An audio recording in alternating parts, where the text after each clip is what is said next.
শর্টকাটে খুব অল্প সময়ে একটা মজাদার রেসিপি শেয়ার করি আপনাদের সাথে।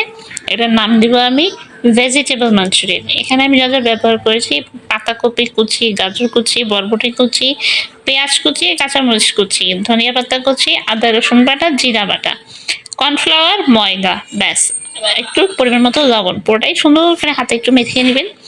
মেখে নিয়ে হয়ে গেলে এটাকে পেঁয়াজও আমরা যেভাবে ভাজি ওইটাকে এইভাবে গোল গোল করে এটাকে ফ্রাই করবেন। এটাকে সুন্দর করে গোল্ডেন ফ্রাই করা হয়ে গেলে এটাকে তেল থেকে উঠিয়ে আলাদা রেখে দিবেন। এরপরে যেটা করতে হবে, এটা গ্রেভিটা আমরা তৈরি করবো। এখানে রসুন কুচি, সাথে হচ্ছে বড় করে টুকরা করে কাটা পেঁয়াজ, আর ক্যাপসিকাম, 2 কালারের ক্যাপসিকাম ব্যবহার করেছি, আর হচ্ছে সামান্য একটু পানি। এর ভিতরে soya sauce, chilli sauce, tomato sauce, সাথে একটু কর্নফ্লাওয়ার গুলিয়ে দিতে হবে, আর হচ্ছে পরিমাণ মতো আর একটু লবণ, গোলমরিচের গুঁড়া।